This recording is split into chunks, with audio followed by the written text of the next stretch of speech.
Imagine the ones who keep acting attached to leech. I am no pastor, but actually preaching. Look up these lyrics and actually read. That was where it all began.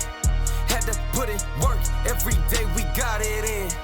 We chased all our dreams and now they can't believe it. We make it look easy. Welcome back to another episode of the Porch Podcast. Me and my boy D Nice, D Smitty, D Nail holding it down, man. It's another day, man. God is good. How you doing, brother? Hey, man, you just said it's another day, it's another dollar, and God is good all the time. I tweet that out every single morning for the last, 10 plus years, and I just feel good to be here on the porch, Bolo. Yes, sir. Yes, sir.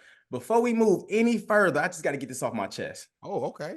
It's so hard to say goodbye to yesterday.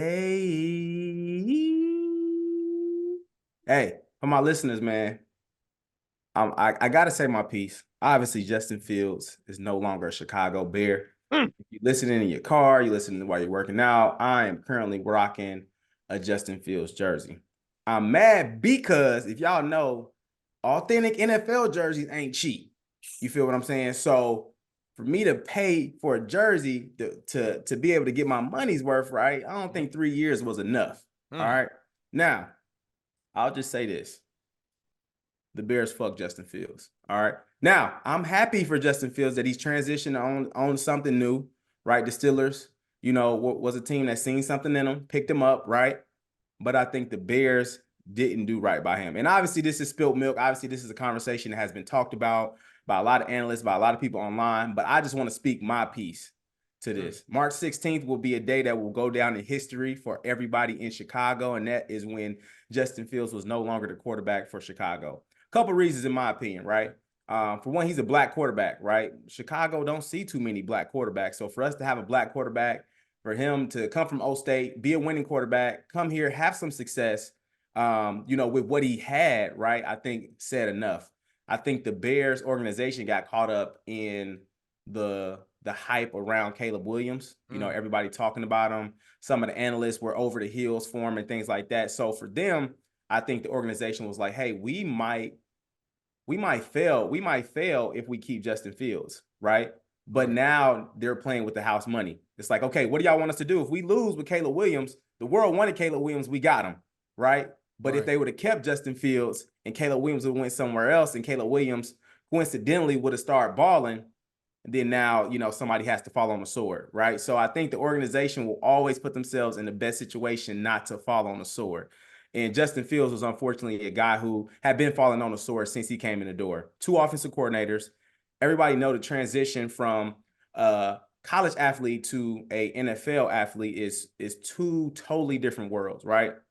I'll put it in this perspective, right? Let's just say D-Nell bro, I want some quesadillas, bro. Obviously, with the quesadillas, you need the chicken, you need the tortillas, you need the cheese, you need the pan, you need a little bit of butter. Obviously, you got to cook the chicken up and everything. But when Justin Fields came to cook his quesadillas, they gave him the chicken, they gave him the pan, they didn't give him quesadillas. You know what I'm saying? So what I'm saying is, it's so fucked up now that Caleb Williams is coming in the kitchen with all the ingredients to cook the quesadilla. Right. And the thing about it is there's no telling if the quesadilla is even going to be good. So we putting the cart before the horse for this guy right now. And we don't even know if he's going to pan out to be what we think he's going to be. To be in the NFC North, to be in Chicago, I feel like you got to be a different breed. I'm a Chicago guy, born and raised. I love the Bears. Right. So for this guy to come to Chicago, right, I feel like it got to hit a little different. And one thing that pissed me off, right. And like I said, I'm happy. We got a new quarterback, so I will embrace him with open arms. If he gets us to the playoffs, I'll be okay with that because it's been a while since we've had a quarterback to get us to that point, right? I think all the pieces are in place. Even though if they would have put the pieces in place for Justin, I think they would have got there. But it's spilled milk, right? Right. But if now Caleb's in the seat, hey, it's his time. But I seen most recently online somebody called my new QB1 a bad bitch. Had pink nails, had lip gloss. I think he had a pink phone case, or something like that. Just a lot of zestiness right now going on. And obviously, no harm, no foul. I don't care how you flip it, shape it, turn it, rub it, right? You just got to win some games. Right. At the end of the you got to day. win some games, right? So you're bringing a lot of unnecessary attention already. And obviously the draft ain't even here. This is all, hypotheticals, right? The Bears didn't come out and say, hey, we're taking Caleb Williams in the first round, but everybody knows, right? The best quarterback in the draft, hearsay, right? Obviously the Bears got the first pick. We'll take Caleb Williams, right? It only makes sense. So we're already kind of putting it in that position. So he already has all of this attention on him that has nothing to do with actually coming in here to win games. Right. So with him being in that locker room, there's a certain type of aura you have to have about yourself to be a leader and command a group, right? I think it's going to be a challenge for him to get in that locker room and command a team, right? With just kind of some of the nonsense he got going on right now. That's all I'm saying. And at the end of the day, it's all about winning games. It's all about winning games. It's all about being efficient, right? But to be a quarterback, you have to be a leader of men, right? You have to have that understanding of like, hey, this is what I'm gonna tell you. Here's when you're wrong. Here's what we're gonna do. Hey, I'm vetoing this, right? So you gotta drop your balls. You know what I'm saying? In order to be a quarterback, a successful quarterback at that. So we'll see how it goes because I don't think it's really panning out the way I would like it to be. Kind of in the pre-stages, and obviously we got a lot of room for, OTAs and locker room and camaraderie and a lot of things to build on. But yeah, man, I think the NFC North is up for grabs. I mean, obviously the Lions came off a great year. Green Bay Packers are a great team as well. Vikings are a team that you never want to, sleep on either. So I think it is up for grabs, but I'm curious to see if we actually, make it happen with all the moves that we've made, this past off season. So we'll see. But I wish Justin Fields the best of luck. Brother, this is the last time that I am going to rock your jersey, but I'm going to still follow you over there with the Pittsburgh Steelers, man. I don't know. I'm a Russell Wilson fan myself too, so I'm kind of torn on who should play, who should kind of run the Russ rock gonna right start now. the season all day. Mike Tomlin already said that. We know that for a fact. And I want to see him be successful. I want to see Russell be successful, but it's like a double-edged sword because I want to see Justin Fields play and get his just due as well because 3 years into the NFL with 2 offensive coordinators, I mean, it's kind of like you're working on year 1 and 2 because if you're working with two offensive coordinators, right, it's almost like I call it like stepdaddies. It's like stepdaddies, right? So you got 2 quarterbacks, you got 1 quarterback, you got 2 offensive coordinators, right? Yep. Offensive coordinators is like the dad, right, to the quarterback, right? They're giving them their philosophy, they're giving them the insight, they're essentially trying to teach them how to be a man, but how to be a quarterback in the NFL, right? Right. So this quarterback comes in, he has an offensive coordinator. He's learning this offensive coordinator's ways. He's learning how to be an NFL quarterback from this one coordinator, right? So he's accustomed to this one style. Stepdaddy packs up, leaves, boom. Baby mama, Chicago Bears was like, you know what? I got another sugar daddy I'm gonna bring in here. Let me get this other OC in, right? The next OC come in and it's like, hey, let me show you how to be a man, right? And in this case, right, it's like, let me show you how to be an NFL quarterback. So now he already has in 3 years 2 different variations of how to be an NFL quarterback. He's confused, right? Over 50% of his passes were thrown behind the line of scrimmage, right? Who's calling the plays? You know what I'm saying? So it's just a matter of giving people a shot, giving people a chance, and then putting the things around him for him to be successful. But I will let that go. Good luck, Justin. Hello, Caleb. Welcome to Chicago. Make sure you check in with folks now. Okay. Right? Make sure you show the city love, right? Because we're gonna love you when we love you, but we're gonna hate you when we gonna hate you. You feel what I'm saying? So what's the rules? You kind of saying it right now. What's the rules for Caleb Williams? Like, what does he need to know ASAP when he comes to Chicago? I just feel like he just got to come. He got to embrace the city. He got to show love. You know what I'm saying? He got to, show his face around, stuff like that. Like, that's what I mean. Like, check in, man. He got to be one with the city. Obviously he's a Washington guy, been on the West Coast, right? But now he's coming to Chicago, Midwest. It gets cold, you know what I'm saying? It can get slimy at times, right? So he just got to be ready to endure all types of variations that'll come his way with the Chicago Bears, man. So it's a lot of uncontrollables in the city. So I just hope that he's ready for the ride. So because we're gonna love you if you do your thing, but if you don't, brother, winning cures all, man. Winning cures all, man. And like you said, we shall see. There's been a lot of talk going on. I saw Caleb Williams actually earlier today post a little quick video where I think one of his like trainers or something like that. He was like clear fingernails, pink lips, your girl like it though, and then turned around and walked away. So I Ah, said, okay, I kind of liked it though. I'm like, hey, he you he talking a know, I'll little. take it, bro. I'll take it. Hey, like I Yeah. said, you win games, man. You can come out there and put on anything you want, man, as long as you put them points on the board. So, Yeah, that brother confident, man. So like big we shall confident see. brother. But man, listen, I am a Justin Fields fan as well, and I just hope that he gets an opportunity at some point. Even if it's not this year, which is cool. I think he can learn a lot sitting behind Russ, a veteran, have some similarities of playing style. So I think it could be a win-win for both sides. You know what I'm Yeah. saying? But man, Bolo, you came on here preaching right now. Man, I had to clap it up for you. The quesadilla analogy, come on Quesadilla now. analogy was crazy. I just had some quesadilla the other day too, so that's why I was big on the quesadilla analogy. Okay, my guy, man. So moving on, man. Moving on. It's time for my favorite segment.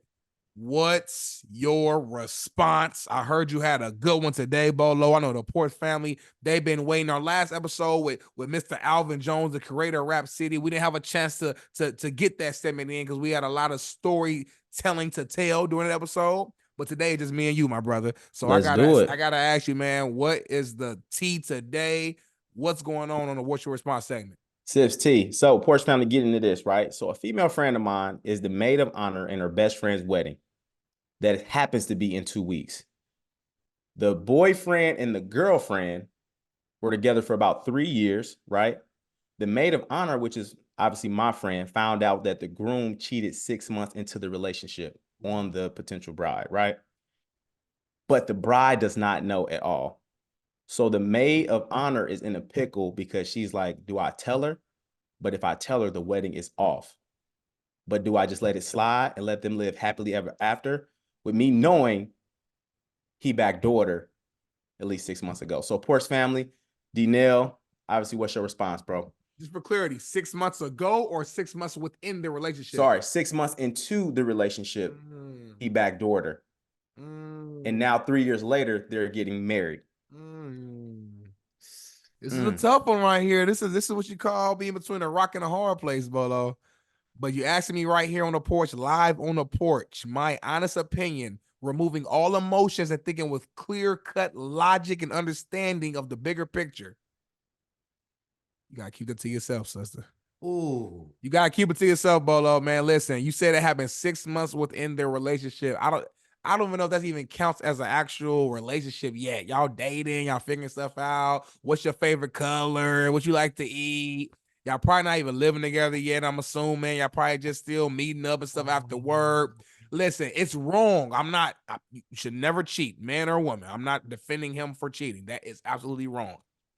But as far as we know, that was a one and done situation. It has now been 3 years since that situation. And they are at a point now in their life where they both have grown and they are deeply, deeply, deeply in love. They're talking about the future. They're talking about having babies and kids. They're talking about putting their bank accounts together and investing together and really creating a foundation that can help their families grow. You know what I'm saying? We talking about changing legacies, Bolo. That's how deep this marriage thing can be. We don't think about the full picture. So I just think it's too much to lose, and it's way too much to lose for this lady, your homegirl, to tell her homegirl, the soon to be bride and wife, that her man fucked up. And I know it feels uncomfortable because it's your best friend or whatever. You know what I'm saying? You want to ride for your homeboy, your homegirl, whatever situation it is, and tell them the truth or whatever. And if it was more closely to the actual time that it happened, of course, not having a conversation. Like tell her, boom, move on. But it's been 3 years since that. And to all understanding, to my knowledge, the man ain't did nothing wrong. You know what I'm saying? And a lot has changed in 3 years. Think about your own life, my own life. A lot happens in 3 years. So I just think that you're doing more harm than good to really put the information out there right now. She will feel embarrassed, the wife, I think, because you have to cancel the wedding. You got all the money already spent. A lot of money you ain't gonna get back because you said 2 weeks away. Some of that shit is past the point of getting that money back. So it's just like, nah, Bolo. I understand exactly what you mean, but playing devil's advocate here, though, you hear it in the movies, you hear it in, even relationships, right? When the women says, why didn't you just tell me? That means this whole relationship was a lie. Yeah, you do hear You know what I'm saying? So what's in the dark eventually does come to light. That Boom. is literally what my philosophy is. Yep. So, as my friend, right? Me telling her, obviously I didn't give her any feedback on this situation yet. I obviously gave her the, think with your heart, thought process, because I think it can be bad either way. Yeah. But if she does say it, I think it does save her relationship with her friend, though, because if she finds out down the road that the friend knew, Yeah. then obviously that's going to be an additional conversation to have with the friend, Yeah. right? So I feel like, obviously I get it, the embarrassment, the money, people traveling, like obviously it puts a lot of people in an inconvenience. But I do think going into a union fresh with the knowing of everything that's going on does play a big part in the longevity of the relationship. Because, like I said, especially with women, bro, they could be 10 years married, bro, and she finds that out, it's still gonna be an issue. Like, it's gonna be something that it's gonna be that cloud over his head probably for the rest of their marriage. Or it's probably gonna be one of those big points of their marriage to see if it's actually gonna work. Because now she's not gonna trust him, right? They did and experienced all these things together, but she's like, damn, we did all this together, but you still was like, you backdoored me. So like all this shit was fake. None of this shit was real. Like, I don't believe you, I don't trust you. I ain't gonna listen to nothing you say.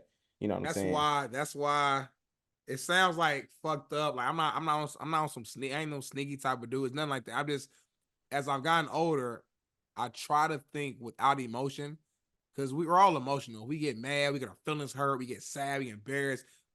We'll act a certain way.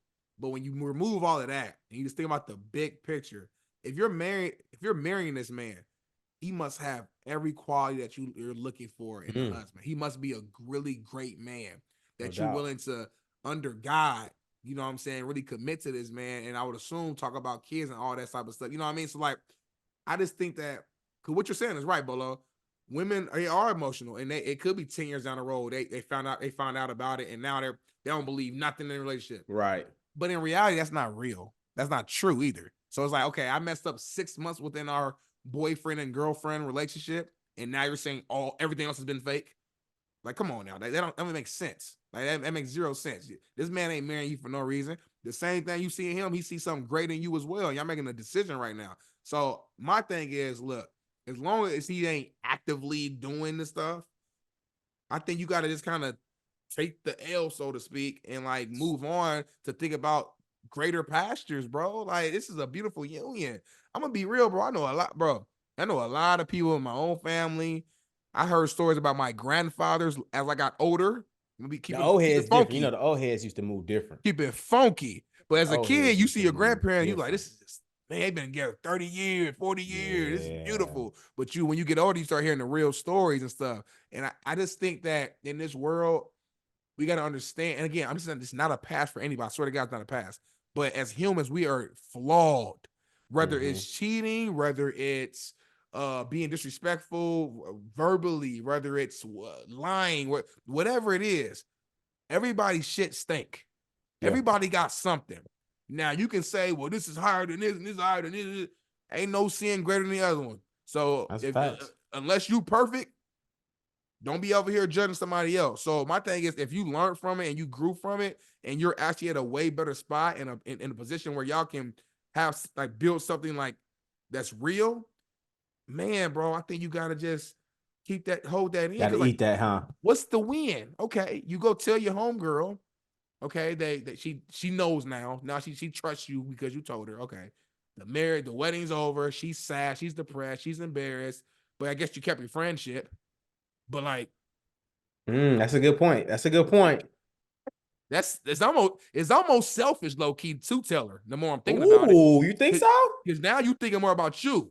You ain't thinking about her in the greater picture, bro. Marriage, bro. You know, marriage can literally change the lives. Like, depending on what you do.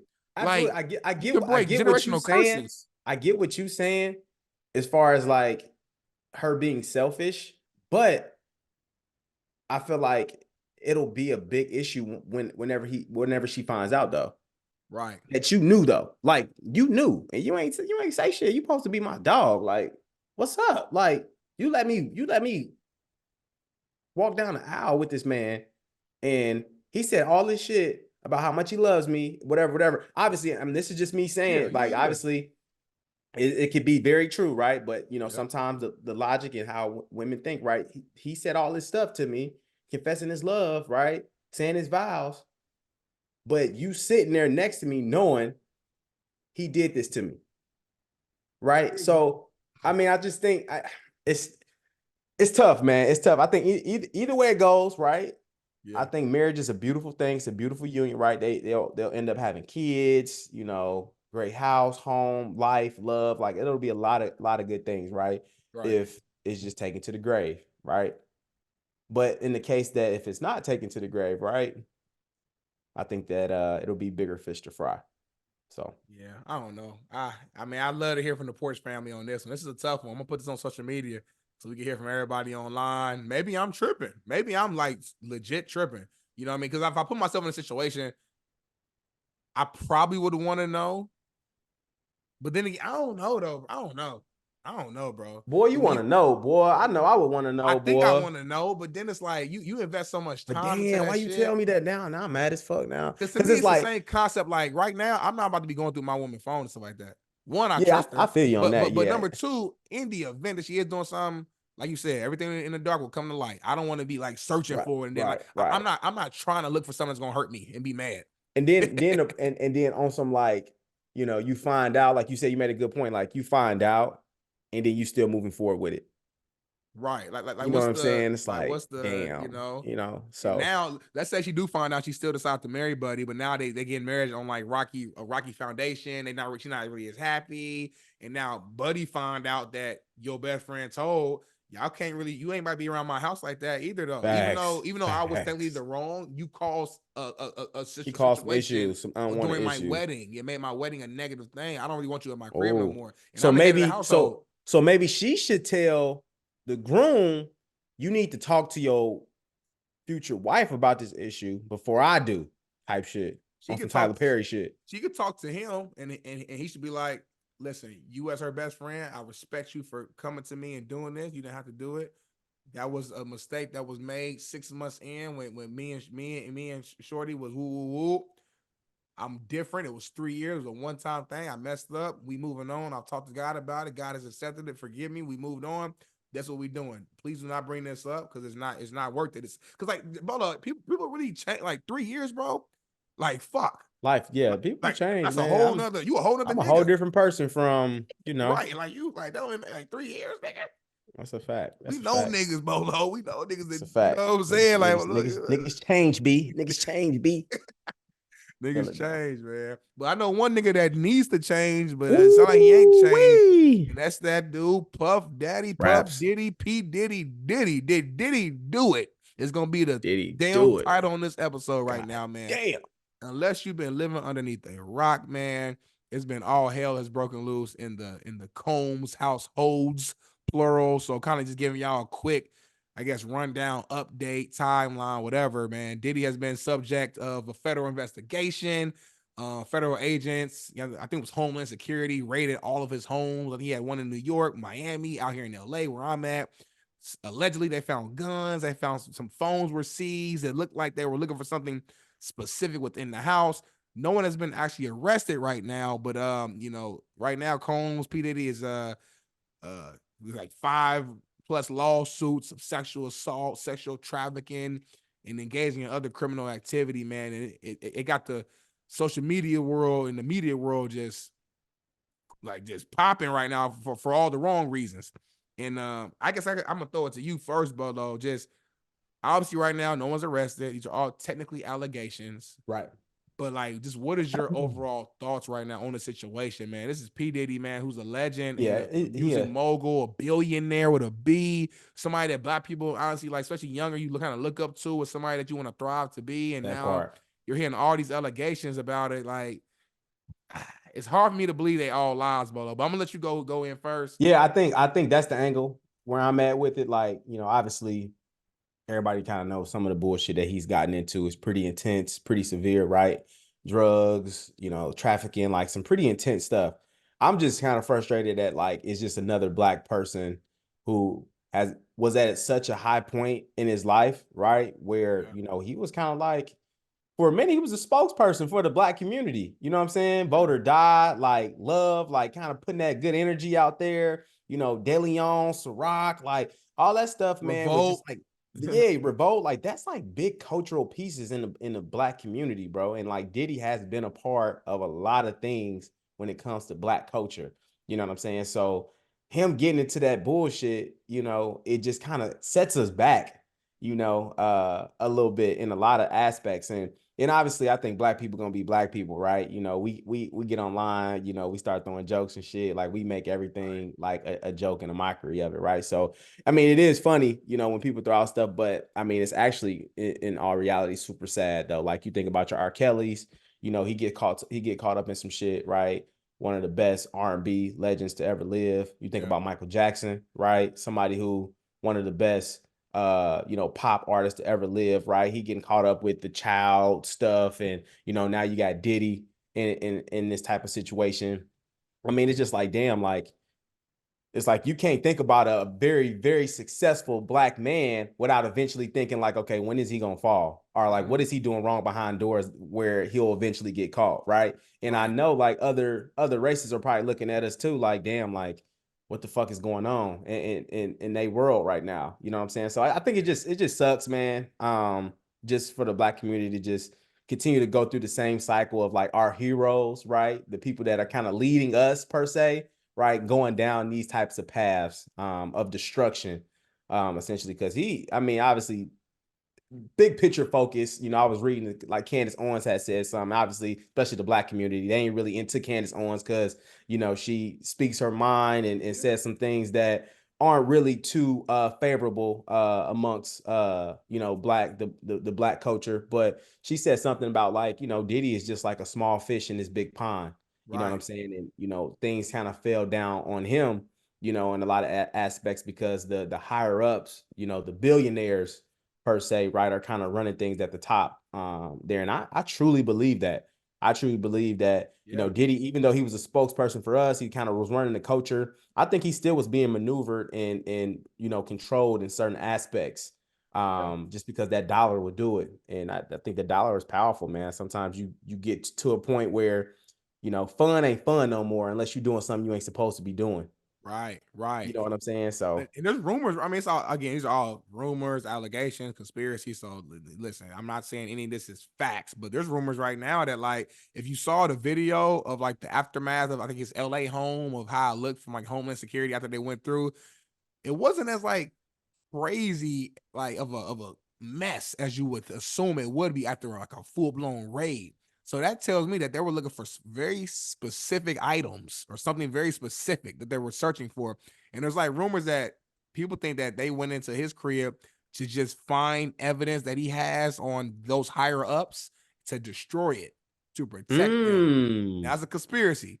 But like some conspiracies I make didn't think about sense. that. Some That conspiracies makes a make lot of sense, sense. brother. And they claim he got like secret hidden cameras in all the rooms. And let's keep it funky too, man. For years, we've heard about Diddy parties. Now, we didn't know all the specifics because we ain't never been there. I ain't make that type of dollar amount yet to be in that type of environment. But you always heard Diddy parties kind of got a little Get crazy. wild and the Hollywood parties get kind of crazy. So, like, it's not like this is just some brand new stuff that just shocked the world in terms of like he's got some shit going on. So, I mean, I don't know if it's true. He really has, you know, cameras in all the rooms and all that stuff. But let's say he does, and just imagine all the big time names and people that then came there Oh and yeah. was getting active in those rooms. Imagine the type of like what that could do to the legacies and families and businesses if all that stuff got leaked. So again, it's a conspiracy right now, but some conspiracies do make sense. I would not be shocked that they went in there just to find the evidence to protect some of those big names, those politicians that came to his parties, all type Oh, of stuff facts. to keep them, you know, out of the limelight and make Diddy kind of be the fall guy.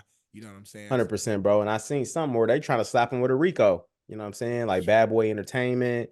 Just kind of his whole like regime, everything that he falls under his LLCs and his organizations are kind of falling underneath that category, man. And it's wild because when it rains, it pours. Similar to when R. Kelly got in trouble and he had a couple allegations, and then all these women start coming out of nowhere, like, "Hey, I was assaulted too. I was assaulted too." So now when Diddy is in the mix, man, I probably read probably about 5 or 6 additional stories right within the past week. Like the girl, remember back in the day, they were in the club and Sean? He's the president overseas right now. He used to be with Oh Diddy. yeah, let me talk about yeah. There was a shooting in the club, right? And he went to jail for it. He did the bid because the girl got shot in the face.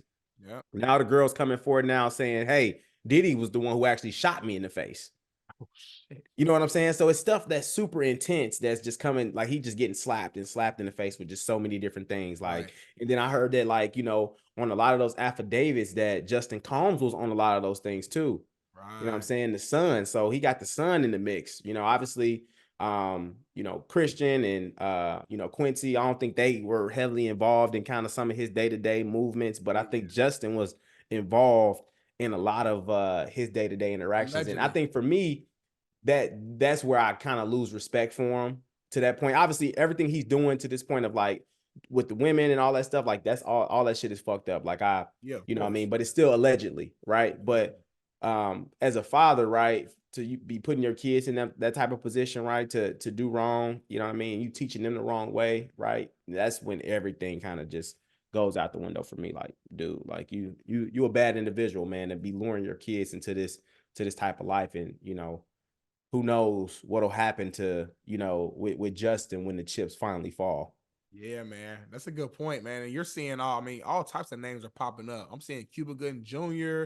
I Mm. saw 50 Cent's baby mama, Daphne Joy, was supposed to be Oh, like one of yeah, the that was sex workers that got paid a monthly fee to sleep with men and stuff like that, allegedly. And they're talking about Young Miami was helping like move cocaine shit, pink pink cocaine. cocaine. Like now again, if I'm being real, I do think some of this stuff that's coming into this are probably not true, because a lot of times, like you said, like once a big name is in the mix, everybody want to jump in and try to find their way to get Facts. some money. So I'm sure some of this stuff is probably just some lies if I'm keeping it funky. Yeah. But I don't think all of this is a Yeah, lie. like, Especially Cassie though. Cassie came out first and had in the that 30 million settlement, like that, I mean, I feel like that was just like the tip of the iceberg where motherfuckers was like, oh shit, he threw that bread pretty quick. he paid This nigga super did. quick. They like, this nigga did everything then. If he throwing 30 million like that, He didn't even and think about fighting it, Bolo. you know what I'm saying? And her lawyers are still talking about, like, I hope he got for all the egregious and atrocious atrocity, all the shit that he's been doing, you know what I'm saying, in his throughout his time. So it sucks, man, just because when you down, like, the world, social media, they gonna beat you down too, man. Yeah. So And it's that, bro, the Cassie shit is the main part for me. I'm like, yeah, she was really with him for real for a long yeah, time. And she like disappeared. She came out with like 2 hits and we just didn't see her for years. facts. But we just knew she was Diddy's girl, but we really didn't see her. TMZ would get a picture here and there, but we didn't really see her. So it kind of makes sense that he had her just in the room in the house, just fucking drugged up, doing whatever. And then the Kid Cudi story about his car getting blown up, Blowing up and shit. and Yeah, Kid that's Cudi wild. confirmed the story basically as well because Diddy That's what was I'm saying. jealous. Like, It's too much evidence, bro. you got credible people coming up with these stories and saying this shit. I'm like, some of these, man, like, these rich motherfuckers ain't lying. That You nigga know, did it. I'm gonna say it right now. man, I think he did too. You know who kind of like lost a little bit of credibility with me too now, man, because I feel like he be on some zesty shit now, bro. Ooh, Meek Mill. stop, I like y'all. Meek Mill, Why bro. they going at Meek like that, bro? I don't think Because Meek really on that. man, Meek, when I seen him hopping like a bunny on the tennis court, bro, I'm like, this nigga is a puppet. This nigga is being controlled. But it's funny though. I seen the video with Ice Cube, bro. And Ice Cube said, I'm Hollywood, but he said, I don't get into Hollywood. He's like, I do my thing. I kind of sit back and relax, but you don't find me at all those different parties and shit, kind of, meshing with different people within that specific lifestyle, bro. Cause I think it does come with the territory. Like the nigga 50 Cent said, like, nigga, I don't want you to take me out and buy me shit. Like, nigga, I can buy my own shit. Like 50, grown ass like, man. you know what I'm saying? I'm a grown ass man. So I think Diddy, I mean, like I said, Diddy probably hella zesty with that shit. Like, he probably fuck hella bad bitches. You know what I'm saying? Then that nigga just be wanting to get some mail buns. Yep. That nigga, And then he wants you to watch him while he do it. Or yeah, he just want to watch you. Or that you nigga want to weird, man. So that money make motherfuckers weird, man. That's all I'm saying. Why So is that, bro? I just watched the Nickelodeon documentary Quiet on Set, Ooh. man. These are shows I grew up like watching myself. Drake to love Drake and Josh and all these shows.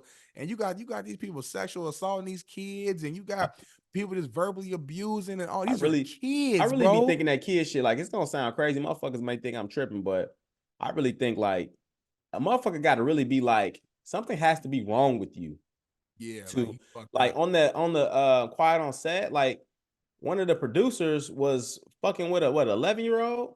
Like something like that, yeah. Yeah, like a very young girl. I'm like, bro, Keeping her like, panties and shit is yeah, like a in like a reward. bag and shit. It's like a And psycho. It's like a psycho killer, like a serial killer type mindset. You know how yeah, I'm serial killers like, will kill people and they'll keep like trophies of the people they killed as evidence. That's how it was reminding me. You I keeping like just, panties and stuff. It's like, bro, yeah, I just can't. I don't understand it, man. It's just, but I was telling a buddy of mine, though, I wish I really didn't see that shit though, just because like some of the things, like some of the jokes that they were playing back and like kind of giving us like the meaning to it and shit. I'm yeah, like, man, I never thought about that. Here I am thinking that shit was funny as fuck. And it's right, like it kind of ruined me now.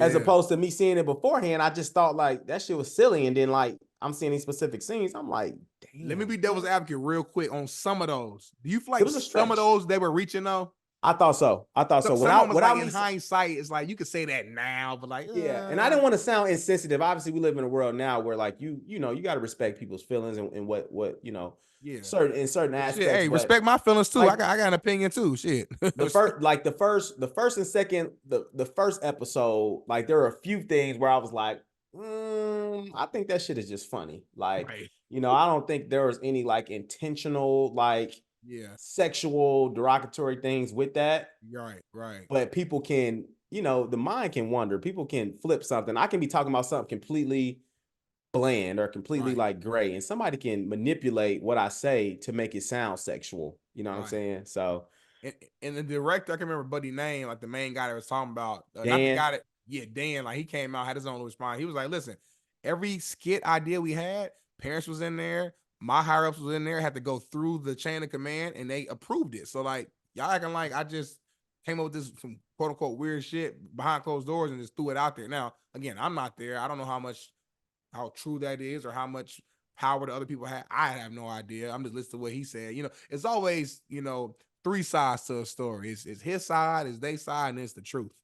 You know facts. what I'm saying? So you really never know. I'm sure some of the stuff he's saying is whatever. I think him specifically, because he didn't do any like sexual assault like that. He just was like an asshole who was a little bit Yeah. of a creep. I think he had a power, like a power issue because he was the fat kid growing up, couldn't get no girls, probably wasn't good at sports. People probably always said he couldn't do this, couldn't do that. So he used that as motivation to Mm. become like an all-time great producer. I gotta give him that. Like he is Oh like the yeah, got shows he some created, classics, man. fucking like all that Drake and Josh. Like these are some of the best shows Nickelodeon's ever Amanda, had. Amanda Bynes. And the bonds, like so he is great at what he did, but that power structure and that success turned him into like a crazy man where he just was so egotistical. You couldn't even work for this man. You couldn't Yeah, be around this man because he felt like he was so much better than you. He could get away with whatever he wanted to get away with. So absolutely, bro. it's crazy, man. 1000%. So and like I said, we in the world now, man, where like, you know, 1986, 1964, you know what I'm saying? Motherfuckers is bringing shit out the archives, you know, on, you know, what you did, where you was at, how you was moving, you know what I'm saying? So, and it kind of speaks to what we were talking about beforehand, like, you know, what was done in the dark will have a way to shine at some point, man. So I'm gonna it's try to treat people well, man. Because like if we being that's it. honest, we all got something that you probably don't want public, and that don't That you mean ain't proud of. yeah, like it could be something you said and like a text message or something to the homies, something that could have been taken the wrong way, or it could have been a joke that we talk different. We talk to your real homie, you know what I mean, Facts. your brother. And You might just certain shit in the group chat is yeah not politically correct. at all locker room talk and language, and so even something as little as that or as big as whatever, like you cheating, like everything in between. We all got something you don't really want out there. You know what I'm saying? So I just say you just treat people well and it's kind of, and lead with God. And as you grow as a man or a woman in your profession, just I guess hope and pray that you left a legacy with all those you've impacted to where they actually care about you and like you to an extent to where they wouldn't even want to blow up the spot in any way, whatever that means. You know what I'm saying? Because we all Right. got something if we're keeping it 1,000. So That's a fact, man. Yeah. I mean, I guess before we conclude, man, I just want to say, heart goes out to the folks who, you know, lost their lives or had a loved one lose their family member or friend on that bridge in Maryland, Baltimore. Yeah. It was super tragic. It was something like you would never see before when the ship hit you know, one of the what do you call it? The pillars, yeah, one of the pillars, and it just like a domino effect, and it just crumbled. Like, you know what I'm saying? Like, I think it just goes back to, you know, you just never know, right? Somebody was just casually on their way to work or kind of casually moving throughout their day over a bridge that people have went over millions and millions of times, right? And on that day at that time, right? Then people on that bridge and it happened to collapse like that. So it just kind of goes to show where, like, man, live in the moment, you know, be the best you at all times. Cause I mean, you never know, right? So let's just continue to, you know, be nice, show love to people around you, man. And you know, just continue to be, you know, the best you and just show love. Yeah, man. I appreciate you for throwing it out there, man. Like, yeah, that's I saw that video. Crazy shit. I was like, what the fuck is happening right now, man? Shit, bro. Like what? That bridge been there forever, you know? And my wife was just out like in that general area, like Maryland, like right before that, you know, and the DC area for one of her homegirls was getting married, had like a wedding shower. So I was like, damn, like Just that, could have that been quick, anybody on there, you know, on that bridge. that quick, boom. You just That's lose real. life, you know? That's why you gotta appreciate life, man, for sure. Gotta appreciate it. Prayers up for all the people, you know, impacted by that. I would lose it if I got a call. So Facts. for sure, man. For sure, man. But listen, Bolo, man, it's been another really good episode of The Porch, man. We hit a lot of topics. We want to hear y'all opinion, man, on everything, man. It's so hard to say goodbye. Yeah, I think hold on. Let me take the motherfucker. Hold on, y'all. Let me see, man. This is it. My boy. My dog, man. Hey. One out for my dog. One out for my dog, man. You know what I'm saying? Hey. My boy Justin, man. Hey. We may not ever see him in this blue again. Look. Gone with the wind. Gone with the wind, man. Time to get your Keller Williams jersey. Time to get your nails painted. Get your lip gloss Bolo. Get your pink phones. Time to change the game. As long as he win, you rock it with him. Chicago, everybody from the hood, from South Side, get your lip gloss ready, your fingernail polish ready. There's a new QB in town. Hey, I guess that sums it up, man. I'm gonna stick by my dog AR5. Stick by my dog AR5. I like who we got in my city. Hey, man, they loyal to the soil out there, man. So I'll take it. So taking tires, all type of shit. Caleb, come here and do your thing, because you come here and fuck up, they're gonna do you just like they did him. They're gonna drop you off over there, following them, keeping them. Hey, make sure you check in, boy. Make sure you get you some food too, boy. You know what I mean? Hey, another bomb ass episode, man. We really appreciate y'all for tuning in, man. The Porch Podcast. Follow us everywhere: YouTube, Instagram. Hey, man, just show love, man. It don't cost $1 to show love.